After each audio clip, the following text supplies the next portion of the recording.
feeling down now.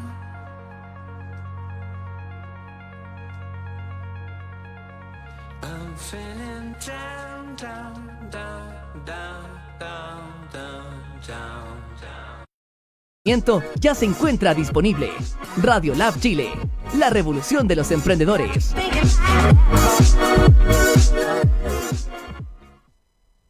Conéctate con nosotros a través de redes sociales. Búscanos como Radio Lab Chile. Al aire. Muchas gracias, muy buenos días a Radio Lab. Muy buenos días a los seguidores de Diálogos Laborales. Por supuesto, y como siempre, nos pueden encontrar en nuestras redes sociales, en www.radiolab.cl, en Diálogos Laborales, la página de Facebook Live que nosotros tenemos y Instagram, básicamente. Y también nos pueden escribir al correo electrónico al correo electrónico dialogoslaborales@gmail.com. Así que muchas gracias. El día de hoy estoy solo. Ignacio se excusó por temas laborales, pero eso no quita, digamos, que vayamos a ir a una temática que ha sido cuestionada y nos han hecho una serie de preguntas por interno y que ha tenido varios bemoles, por decirlo de alguna forma, respecto a su aplicación, a quienes favorece, a quién nos favorece. Vamos a hablar de la ley 21.227, esta famosa ley de protección al empleo, entre comillas, protección al empleo, pero que en el fondo es una ley que faculta el acceso a las prestaciones del seguro de cesantía o de desempleo de la ley 19.728, que ustedes saben que se establece un seguro obligatorio de cesantía en favor de los trabajadores dependientes. Ya ahí tenemos un rango de limitación, regidos por el Código del Trabajo, con las condiciones prescritas y preestablecidas en dicho código. Por eso es importante poder contextualizar que esta ley 21.227 también se da en un aspecto bien significativo para el país, porque nace en el contexto del COVID-19, nace en el contexto de la pandemia y se aplica como una aplicación económica para poder salvaguardar los intereses de la sociedad y de las relaciones laborales, básicamente. Ahora, acertado o no acertado, ese es un tema que, por supuesto, cada uno podrá sacar sus propias conclusiones. Pero pensemos inmediatamente que esta es una ley que se promulga el 6 de abril del presente año y comienza con interrogantes, pero en forma inmediata. Respecto a los beneficiarios de la ley, se dictan varias interpretaciones a través de la resolución 88, que es una resolución bien importante porque la resolución 88 del Ministerio de Hacienda, entonces ustedes me dirán qué tiene que ver el Ministerio de Hacienda con la ley 21.227. Por supuesto que tiene mucho que ver porque establece cuáles son las zonas afectadas por la declaración de autoridad para efectos de acceder a las prestaciones de cesantía. Y fíjense ustedes que se dicta esta resolución interpretativa, por supuesto, de esta ley, con fecha 8 de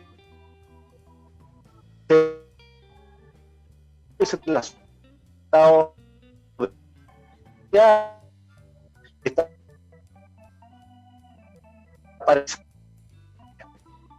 acceder a la opción que se dio en el segundo de la ley 2227, que es la ley que faculta el acceso a las prestaciones de desempleo. Así la vamos a denominar como ley de empleo, porque a mi juicio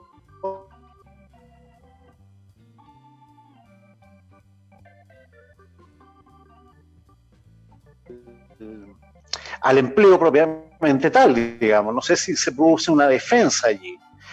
Pero bueno, hay varias interrogantes. Hay que establecer que el efecto de la pandemia del COVID-19 a fines de diciembre se detectó esta famosa cepa del virus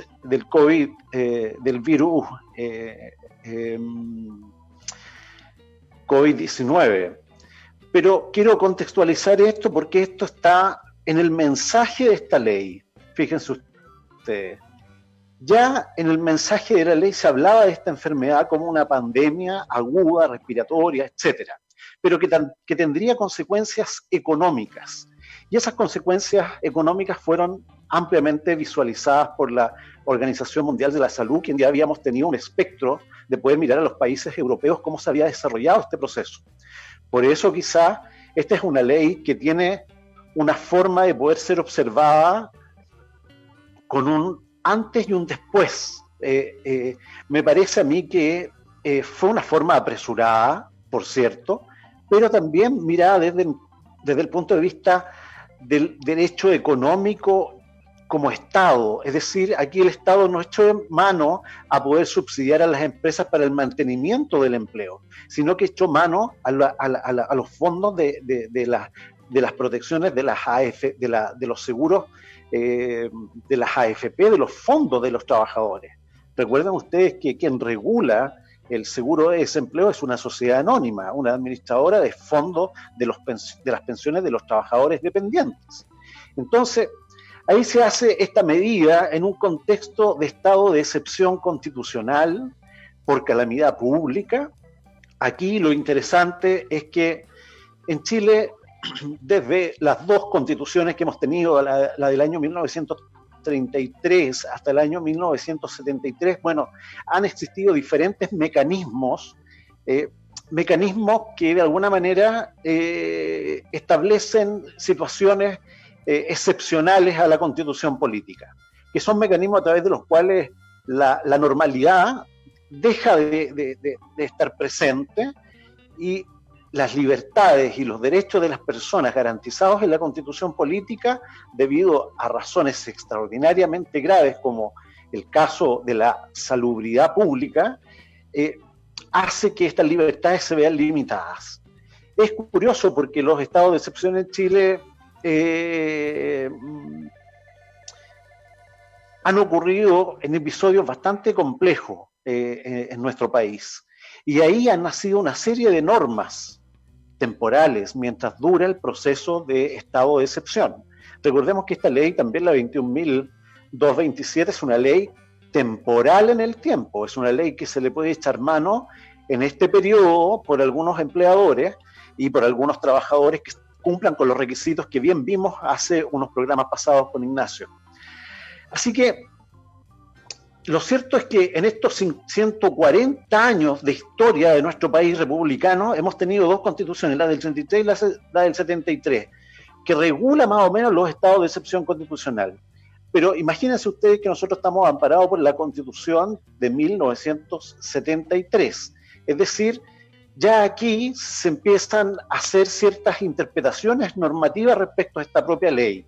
La misma consolidación, cuando se dicta el primer estatuto, voy a poner un ejemplo, que cuando se dicta este primer estatuto, que en el acta constitucional número 4 de 1976, incluso antes, cuando se suprime el derecho de asociación, las libertades sindicales, el derecho a huelga efectivo, los sindicatos se reducen a prácticamente nada, desaparece el derecho del trabajo de la faz de lo que se había construido en forma con antelación, ¿no es cierto?, a las relaciones laborales existentes. De ahí en adelante se produce un vacío normativo y el derecho del trabajo tiene que empezar a refundarse, a replantearse. Y en ese mismo contexto, yo diría que el derecho del trabajo, había una interrogante muy bonita el otro día en las redes sociales respecto a si el derecho del trabajo sigue siendo un derecho del trabajo o bien un derecho social, propiamente tal. Ahí hay, por supuesto, diferentes teorías y doctrinas al respecto, pero interesante se hace poder saber cómo esta ley, la 21.227, de alguna manera marca un antes y un después en la economía que Chile tiene. ¿Y por qué digo eso? Porque va directamente en desmedro de los trabajadores, fíjense ustedes. ¿Y por qué digo en desmedro de los trabajadores? Digo en desmedro porque el seguro de cesantía es una fuente que está relacionada cuando efectivamente no hay una razón económica del trabajador para echar mano a estos recursos que son propiamente de él. Por lo tanto, aquí, a través de una ley, a través de un acto de autoridad regulado por esta resolución dictada por el Ministerio de Hacienda, la número 88, que los invito a todos a echarle un vistazo porque establece las zonas afectadas y quiénes son parte de los efectos de poder acceder a estas prestaciones.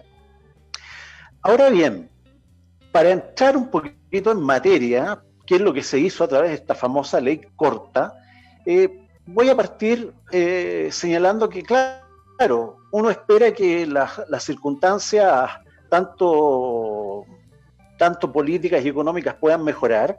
Sin embargo, fíjense ustedes que lo más grave es que la pandemia tendrá un ciclo.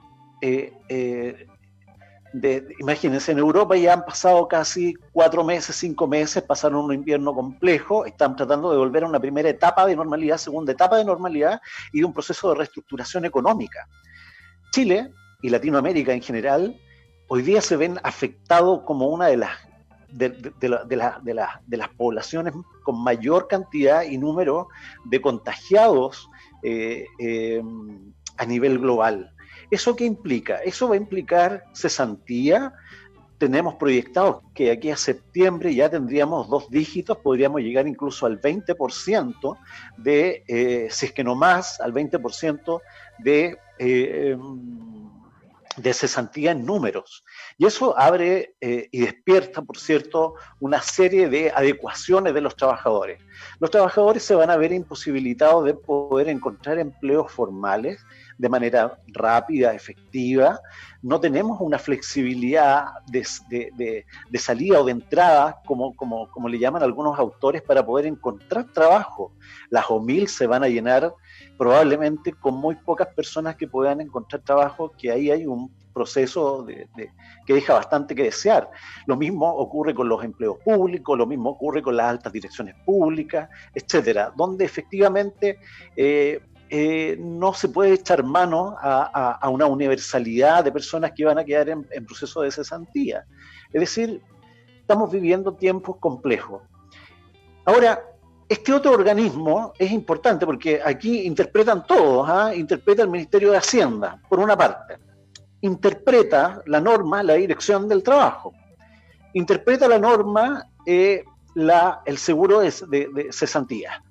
Las sociedades anónimas hacen interpretaciones logísticas respecto a su aplicación normativa, a su beneficio. Hay algunas contradicciones, hay algunos lineamientos también por parte de la Dirección del Trabajo que es importante que ustedes puedan visualizar en su página, pero que en definitiva lo que busca en el fondo es que los trabajadores puedan echar mano y darle un pie y un respiro a los empleadores, y así sabemos también como muchas empresas mayoritarias, empresas con capitales importantes y significativos, han echado mano a esta ayuda, que en el fondo es una ayuda para el trabajador. No es una ayuda para las empresas, pero claro, no sé, yo no puedo entender cómo las autoridades no pensaron en esta situación cuando se vieron envueltas en esta sanguinaria forma de poder hacerse parte de la ley de protección al empleo. La ley 21.227 es una ley que en un principio todos pensábamos que iba a favorecer al trabajador. Sin embargo, fíjense ustedes que eso no fue en esencia así, porque quienes más se beneficiaron con esta norma fueron las empresas, puesto que las empresas y grandes empresas, H&M, Ripley, Starbucks, empresas bastante grandes, empezaron a echar manos y a aprobar esta normativa, a tentar en parte y a cesar en parte a muchos trabajadores que no tienen mucho poder de poder comprender el trasfondo de una normativa tan delicada como la que estamos viviendo. Por cierto, es una normativa, como lo planteé en un principio, una normativa de aplicación que se da en un estado de excepción constitucional. Y eso es importante tenerlo muy en claro. Es una ley temporal. Pero el problema es la normalidad.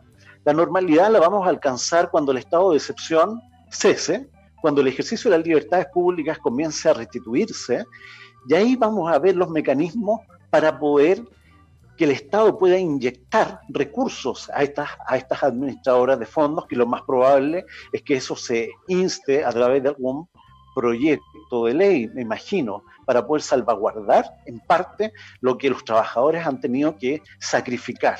¿Y por qué digo sacrificar? Porque en definitiva es un sacrificio para aquellas personas que han trabajado toda su vida y han tenido que alinearse de manera constante en resguardar el seguro de cesantía o desempleo. Los requisitos y formas, por cierto, están en la norma. Yo me quiero abocar ahora, en el marco de esta pandemia COVID, el Congreso aprobó con fecha 6 de mayo del 2020 la denominada Ley Corta. Bueno, esta ley corta que plantea modificar y complementar ciertos aspectos de la 21.227 de protección al empleo, bueno, se espera su promulgación y posterior publicación. Yo hicimos un pequeño resumen con 13 puntos o novedades destacadas que voy a empezar a conversar con ustedes. Uno de los puntos importantes es que el aumento del porcentaje del pago de las cotizaciones previsionales durante la suspensión de la relación laboral, aumento del porcentaje de pago de las cotizaciones previsionales durante la suspensión de la relación laboral, en el caso de que el pacto sea suspensión. Primero, cotización de AFP obligatoria y comisión de AFP, y la cotización asociada al seguro de invalidez y sobrevivencia se calcula sobre la base del 100% de la remuneración promedio, que sirve de base para el cálculo de la prestación que recibirá el trabajador con cargo al seguro de cesantía. Las restantes cotizaciones de seguridad social, salud, seguro de cesantía, ley sana y otras en general, se calculan sobre la base del 100% de la última remuneración mensual percibida por el trabajador. Aquí se aclara una cuestión que no estaba aclarada en la ley 21.227. Segundo aspecto es la presunción de afectación parcial de la actividad. La relación de la suspensión convencional de la relación laboral se suspenderá que la actividad del empleador afecta parcialmente cuando en el mes anterior a la suscripción del pacto sus ingresos por venta o servicios netos de impuesto al valor agregado hayan experimentado una caída igual o superior a un 20% respecto al mes del año anterior.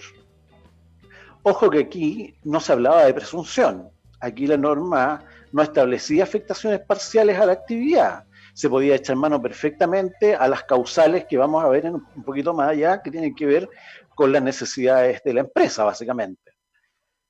Fecha de inicio de los efectos del acuerdo de suspensión de la relación laboral y el pacto de reducción temporal de la jornada de trabajo. Tercer aspecto, importante y significativo. Fecha de inicio de los efectos del acuerdo de suspensión de la relación laboral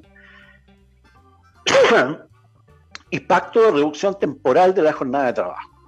Tratándose de suspensión convencional de relación laboral, se aclara que sus efectos se producen a partir del día siguiente a la celebración, pudiendo las partes acordar que estos se produzcan en una fecha posterior, que en ningún caso podrá exceder el primer día hábil del mes siguiente a la suscripción. Aquí también había quedado un espacio vacío porque tampoco los efectos de dicha suspensión habían quedado claros.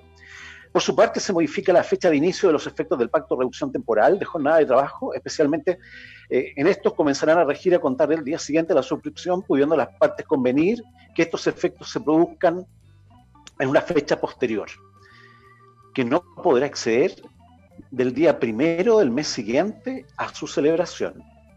Estas modificaciones tendrán efecto retroactivo a contar de la entrada en vigencia de la Ley de Protección al Empleo en circunstancias excepcionales, es decir, desde el 6 de abril del 2020.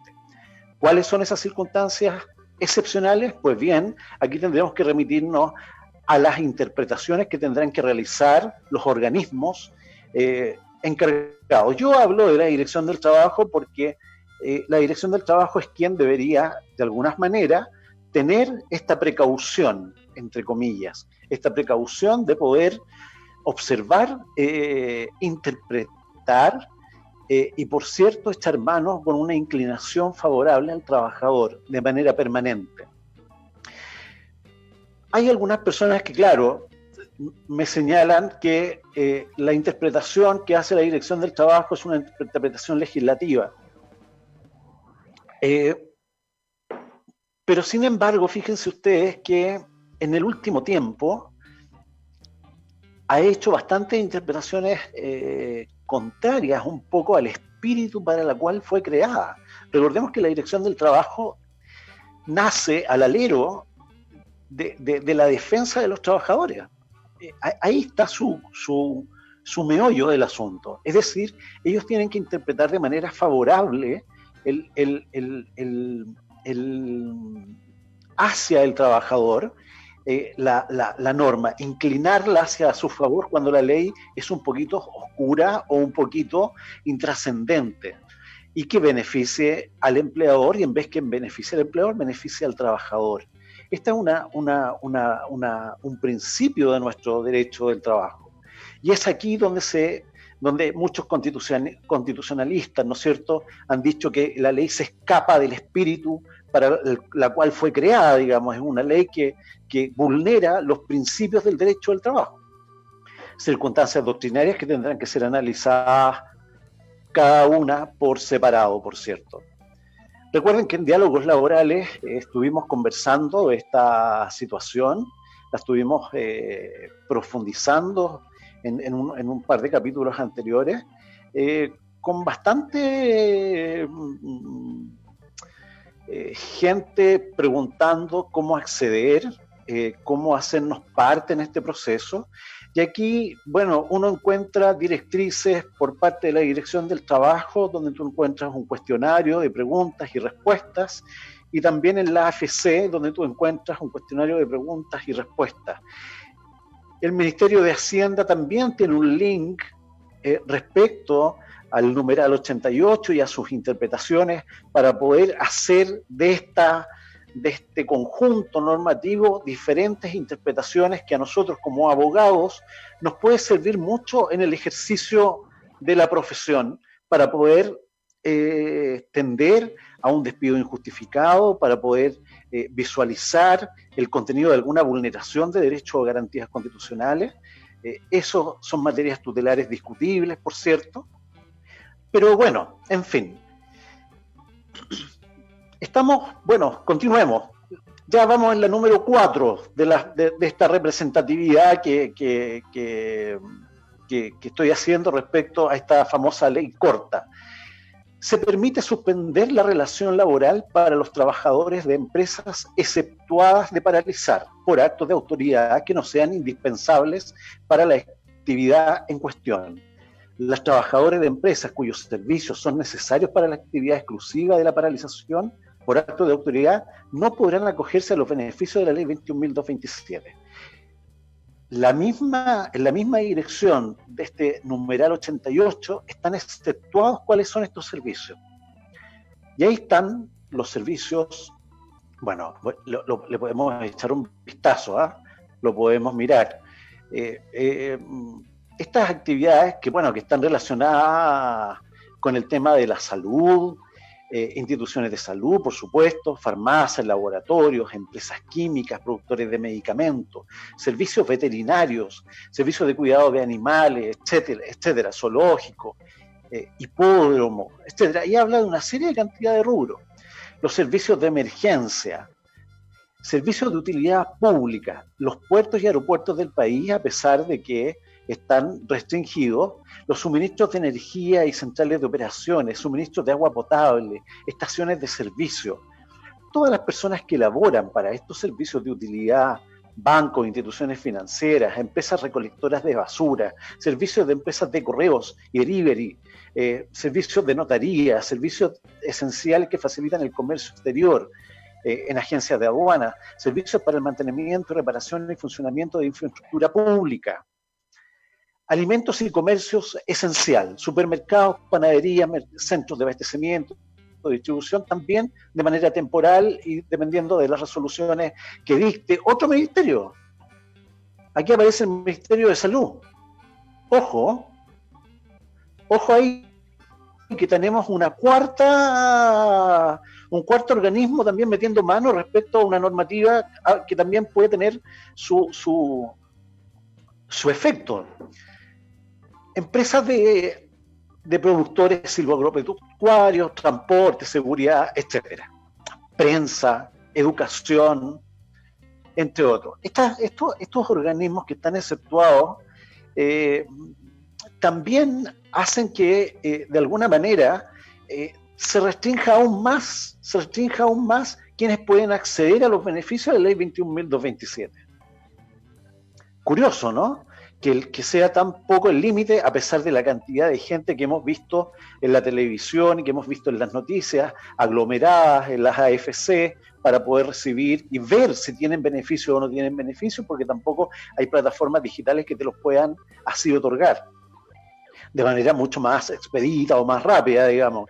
Es decir, la gente ha tenido que irse a estas colas y poder ver si es beneficiario o no es beneficiario, y si su empleador tiene o no enteradas sus cotizaciones previsionales, que es un tema no menor. Hay muchos empleadores que de alguna manera, al no tener las cotizaciones pagadas, el Estado no se hace cargo, no subsidia, el Estado no se hace cargo de ese pobre trabajador, sino que tendrá que seguir por los canales respectivos para hacer las cobranzas a las entidades previsionales respectivas.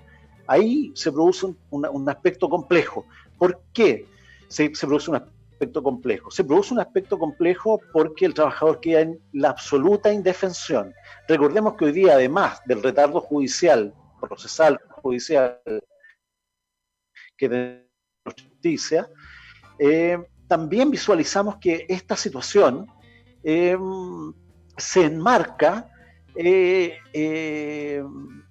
que la justicia en este aspecto tiene que ser oportuna. La llegada de los recursos tiene que ser oportuna. Si no es oportuna, no es eficiente. Por lo tanto, no podemos esperar que un juicio se haga cargo de un empleador que eventualmente buscará los resquicios legales para dejar de pagarle a sus empleadores, como ha ocurrido en la práctica, dejar de pagar en las imposiciones, cotizaciones previsionales y cerrar un ciclo que puede durar 2 años fácilmente en perseguir a un empleador, y el trabajador requiere que hoy día eso se cumpla. Aquí hay un deber de fiscalización por parte de organismos que deberían hacer cumplir de manera más eficiente su rol. Bueno, pero estamos acostumbrados y esperemos que después de esta pandemia nos podamos organizar mejor y podamos tener una visualización un poquito mejor respecto a crecer y desarrollarnos y mirarnos de una manera mejor, que los sindicatos tengan un rol importante y significativo. Bueno, los quiero dejar adelantando un poquito. Vamos a continuar con la terminación del contrato de trabajo, la embargabilidad de las prestaciones de alimentos. Vamos a continuar enseguida, en un ratito más, después de la pausa comercial que tenemos en Radio Lab, para que nos puedan seguir y nos merece también que nos hagan llegar sus preguntas, a ver si las puedo solucionar, si las podemos comentar, sería ideal. Así es que nos vemos en un ratito más por Radio Lab, por Diálogos Laborales, como siempre, aquí presente con quien habla, en este caso hoy día solo, Luis René López Coas, abogado, laboralista, no sé si laboralista, entre comillas, a pesar de lo que me gusta el derecho del trabajo, pero es una palabra bastante grande, ¿no? Y bueno, nos vamos a una pausa. Ustedes me dirán por interno, yo no tengo la posibilidad de poderlos mirar, pero volvemos en un ratito.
Hola, soy Carolina Hernández, fundadora y account manager de H-Root Publicidad. Nuestra empresa nace con el objetivo de aportar soluciones y herramientas adecuadas para resolver las variadas necesidades de nuestros clientes. Disponemos de maquinaria top de línea y un equipo de trabajo creativo, capacitado y dispuesto para llevar a cabo proyectos comunicacionales de las marcas que acuden a nuestros servicios. Con presencia a nivel nacional, plasmamos en todo el territorio las estrategias publicitarias que nuestros clientes requieren. Únete a nuestras redes.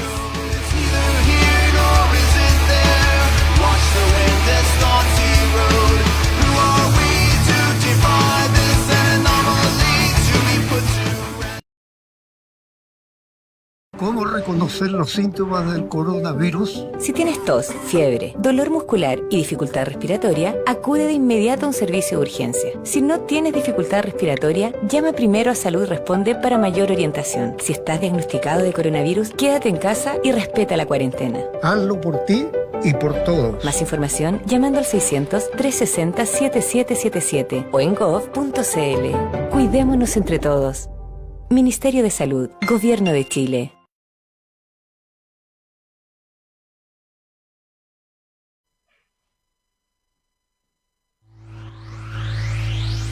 Cultura efectiva, cultura emprendedora, cultura colaborativa. Somos la opción a tu emprendimiento. Radio Lab Chile.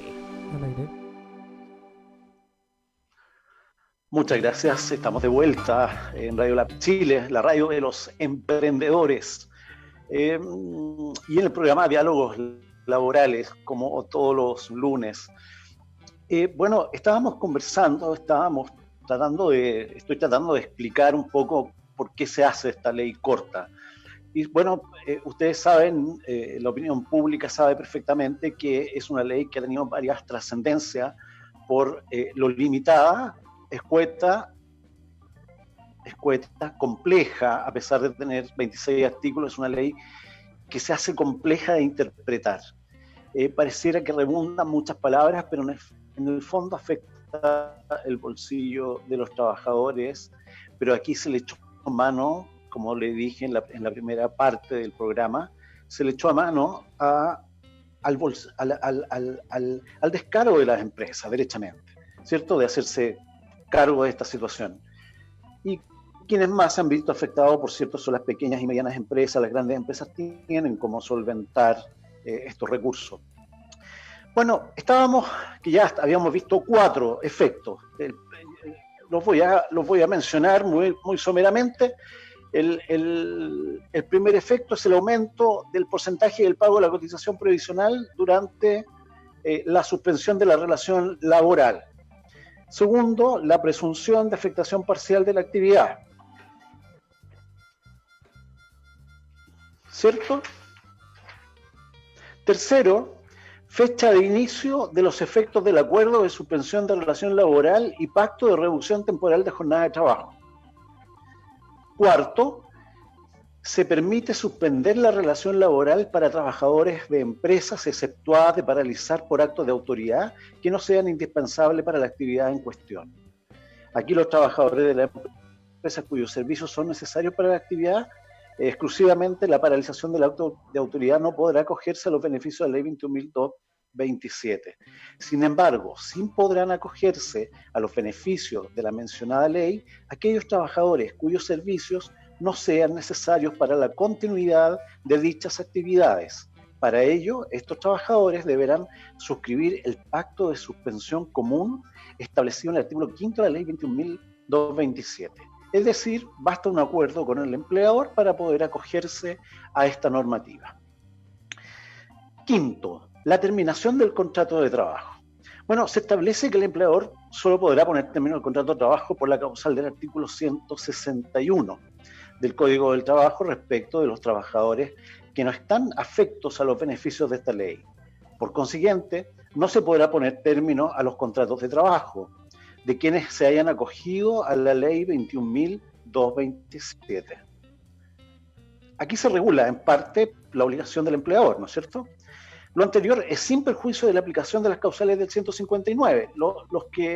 Para resumir, básicamente el 159 del numeral 1 al 5 del Código del Trabajo, esto es mutuo acuerdo, renuncia del trabajador, muerte del trabajador, vencimiento del plazo, convenio del contrato y conclusión de obra o servicio que dio origen al contrato. Esta aplicación de estas causales, por cierto,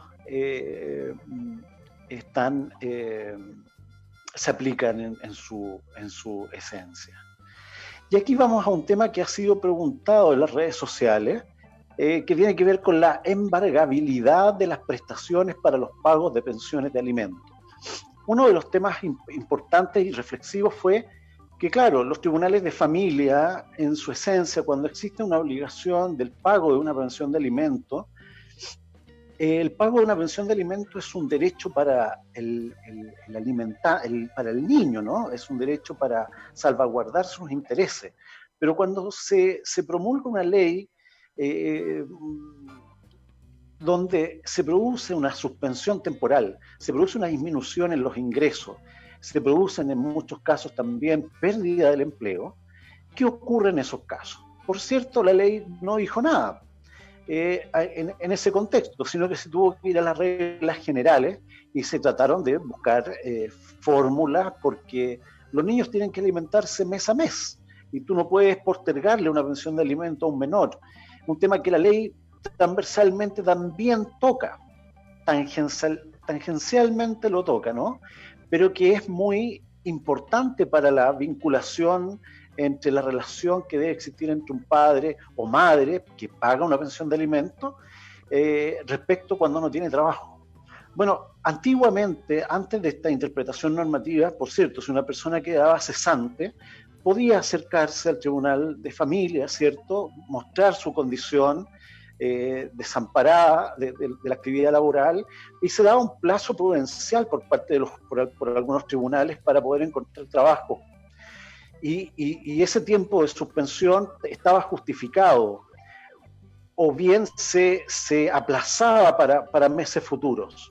El problema es la liquidación de la prestación, que se sumaba muchas veces en el incumplimiento grave que impone las pensiones de alimentos. En esta liquidación, por cierto, podía ser objetada, pero para eso necesitaba estar asesorado por abogado, para poder hacer la objeción, acompañar los documentos de los instrumentos de la cesantía, que no estás percibiendo lo mismo, etc.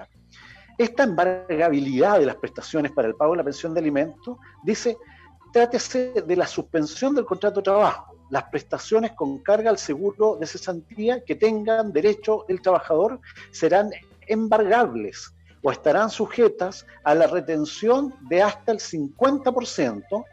Los empleadores deberán indicar a la sociedad administradora de fondos de cesantía, es decir, aquí una carga para el empleador que está haciendo retención, que las declaraciones juradas correspondientes a aquellos trabajadores respecto a los cuales procedan retenciones judiciales por pensión de alimentos, dicha entidad deberá transferir al empleador el total de las prestaciones de los mencionados trabajadores, y el empleador deberá efectuar la retención y eventualmente el depósito en la cuenta donde debe cumplir con la obligación el trabajador. Pero es una obligación del empleador. Ahí se hace una aclaración con esta ley corta. En el caso, se pone en el caso del pacto de reducción temporal de jornada de trabajo, el complemento también podrá ser embargado o retenido hasta un 50% de las pensiones de alimentos.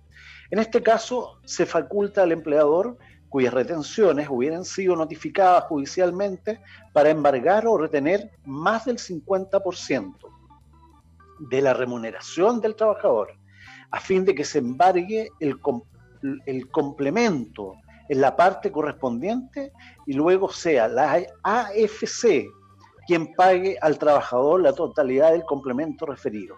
Bueno, aquí se produce una ensalada con respecto a la reducción temporal, pero en definitiva, ¿se puede embargar? Sí, se puede embargar las prestaciones de pago de pensiones de alimentos.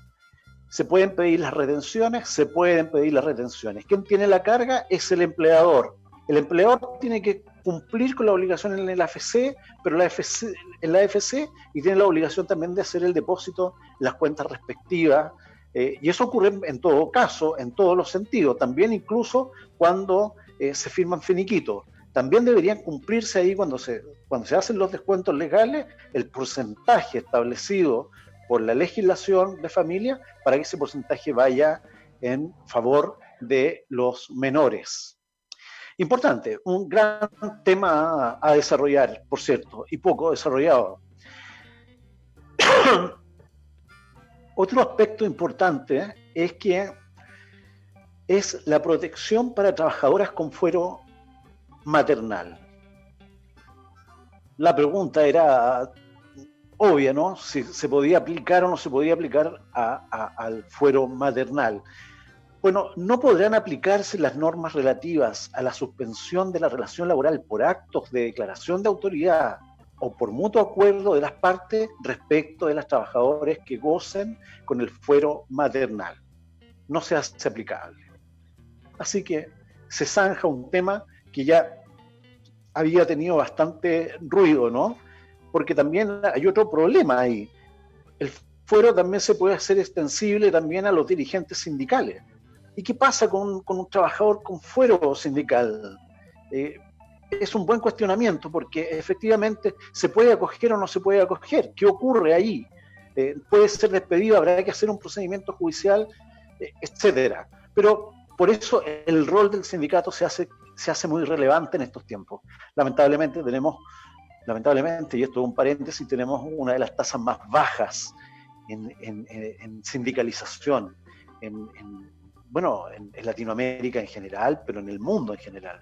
Es decir, aquí hay muchas de estas normativas que podrían haber sido destrabadas de manera conjunta con los sindicatos,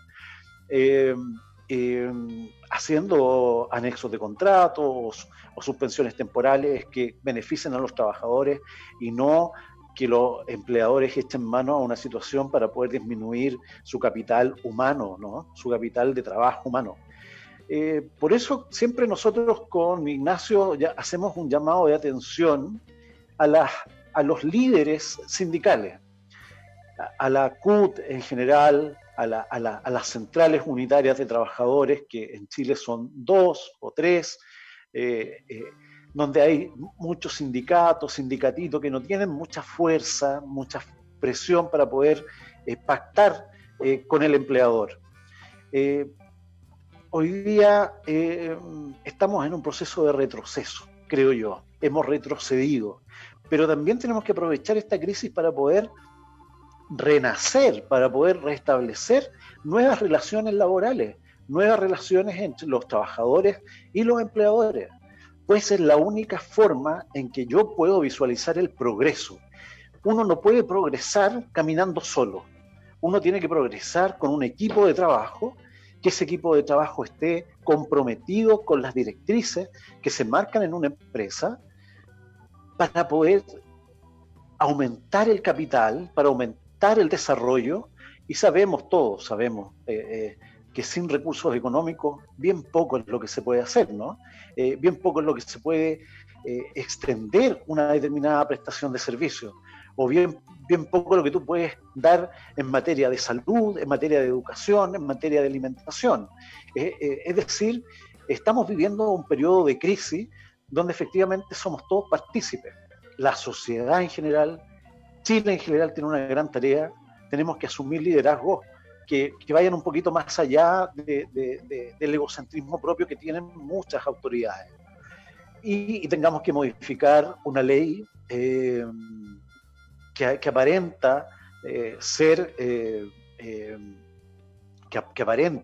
buena para los trabajadores, pero que en definitiva tiene un nombre ya distinto, ¿eh? No sé si se fijaron ustedes cuál es el nombre de la ley. Es un nombre que va a echar mano al seguro de cesantía. No es una ley común y corriente, no es una ley que proteja el empleo. Ojo. Ahora, ya hablamos de la protección de las trabajadoras con fuero maternal. Una octava modificación es que la fecha a contar del cual se devenga el complemento con cargo al seguro de cesantía respecto al pacto de reducción temporal de jornada de trabajo. Se modifica la fecha a contar de la cual se devenga el complemento con cargo al seguro de cesantía. El complemento se devengará a contar de la fecha en que el pacto comience a producir sus efectos. Esto es, al día siguiente de su suscripción, pudiendo las partes acordar estos que comiencen una fecha posterior, pero en ningún caso podrán exceder del primer día del mes siguiente a la celebración de este pacto. Aquí se modifica porque efectivamente una de las cosas también importantes es que la AFC ya ha tenido que variar los pagos en dos oportunidades, ¿no? Por lo que he entendido. Primero porque las fechas no han coincidido y porque los recursos para poder obtenerlas y poder mandarlas a las cuentas corrientes o poder pagarlo por caja o poder pagarlo por las formas de pago que tiene la AFC se han visto perjudicadas, entre comillas. No sé si la institución estaba tan bien preparada para poder aguantar un aguacero como este. Pensemos, ya les dije, las colas que son de todos los días en estas entidades para poder zanjar un tema relativamente complejo. Por eso les digo y les reitero, la oportunidad es muy importante. La necesidad es hoy y no el mes siguiente. También echar mano al 70% el primer mes, al 55% el segundo mes, y así hasta acabar el fondo de cesantía. Yo me pregunto, las personas que ganan el mínimo legal, que tienen una remuneración de 300.000 pesos, recibirán en el primer mes 250.000 pesos, recibirán o un poco menos, y recibirán así sucesivamente 200 hasta llegar a 150.000 pesos. Por un núcleo familiar eso se hace imposible de sostener. Esa es la verdad y esa es nuestra realidad. Y recordemos que el porcentaje es muy alto de personas que perciben recursos económicos muy bajos en Chile. Y aquí está uno de los temas para la polémica, que tiene que ver con la prohibición de repartir los dividendos para las empresas que se indican y que se hubieran acogido a la ley 21.227. Las empresas organizadas como sociedades anónimas, de conformidad a la ley 18.046, que se acojan a la ley 21.227 de protección del empleo o que sean parte de un grupo empresarial conforme al artículo 96 de la ley 18.045 o en alguna de las entidades de dicho grupo se acogió a la citada ley de protección al empleo, no podrán repartir los dividendos a sus accionistas según lo dispuesto en el artículo 78 y 79 de la ley 18.046 de sociedades anónimas, durante el ejercicio comercial en que la empresa o una de las entidades del grupo empresarial tengan contratos de trabajo suspendidos con la AFC. Y por supuesto esto fue una polémica bastante bullada porque uno de los grupos empresariales más importantes de Chile se acoge a esta repartición de utilidades que generó un revuelo bastante grande, ¿no? Porque incluso ahí vimos a la ministra de Estado percibiendo recursos, ¿no? Nuestra ministra de la Dirección del Trabajo. A lo cual ella justificó que no tenía, bueno, la verdad es que era un poco improbable poder defender lo indefendible, porque las empresas o el derecho empresarial de alguna manera absorbe esta situación, la canaliza, la visualiza y dice es la oportunidad de repartir utilidades porque se viene una debacle, porque se vienen momentos complejos económicamente. Y nosotros tenemos que defender la empresa y no tenemos que defender el capital humano. Ahí está la gran disyuntiva. Vamos a ir más rapidito, estamos a punto de terminar. La prohibición de acogerse a la ley de protección al empleo respecto a las empresas que mantengan capitales o empresas relacionadas en territorios o jurisdicciones con régimen fiscal preferencial a que se refiere el artículo 41H de la ley de impuesto a la renta. Número 11. Se aclaran las empresas que han habilitado el contrato, habiendo contrato con el Estado, pueden acceder a los beneficios de la ley de protección al empleo. Se aclara qué empresas y qué empresas no se acogen a lo contratado con el Estado, pueden acceder a los beneficios de la ley de protección al empleo. Y aquí se reemplaza el artículo 22 de la ley de protección al empleo por un nuevo artículo que dispone que las empresas que habiendo contratado o celebrado convenio que se financian íntegramente con cargo a la ley de presupuesto o subordinación de sectores públicos recibirán los servicios o instituciones pagos correspondientes, no podrá hacer uso de la prestación de la ley respecto de dichos trabajadores. Se exceptúan de lo anterior a aquellas empresas que contraten con el Estado para la ejecución de obras y proyectos. Tema bastante complejo a seguir. Número 12, restricción de horarios y dietas a directores de sociedades anónimas. Volvemos como al punto anterior, ¿no? Y respecto a la retroactividad de los efectos de la ley corta, las modificaciones incorporadas a través de la ley corta regirán desde la publicación del diario oficial con excepción de las siguientes. El aumento de porcentaje del pago de cotizaciones provisionales y de seguridad social de los trabajadores se regirá desde la entrada en vigencia de la ley 21.227, el 6 de mayo. Sin perjuicio de aquellas cotizaciones que hubieran pagado con anterioridad a la publicación de la ley corta, en virtud de las normas originales. Es decir, una norma que viene a tratar de cerrar un capítulo bastante engorroso dentro de este estado de excepción, donde se aplica una norma económica, echando bolsillo a los trabajadores, echando la mano a la capitalización individual de los trabajadores, que deja mucho por reflexionar. Y por cierto, ya estamos en la hora, así que yo les quiero, en primer lugar, agradecer a la comunidad de diálogos laborales, siempre ahí presente. Saludos a Mauricio Jiménez, a Ignacio Facuse, a la gente de Derecho Laboral, que también nos está viendo y nos está compartiendo el video, como siempre, todos los lunes a las 11 horas. Así que no me resta nada más que agradecerles, no me resta más que dejar los invitados a que se metan a nuestras redes sociales. Yo soy abogado, así que las consultas están abiertas y pueden hacerme llegar sus consultas al correo dialogoslaborales@gmail.com o pueden escribirme ahí en las redes sociales. Nosotros siempre estamos contestando los correos cuando podemos. Así que muchas gracias y de antemano un abrazo grande a toda la comunidad y a Radiolab, por supuesto, por brindarnos el espacio y la oportunidad de llevar, de alguna manera, acercar el derecho a la gente. Así que muchas gracias y bueno, nos estamos viendo en la próxima. Muchas gracias por el día de hoy. Me despido.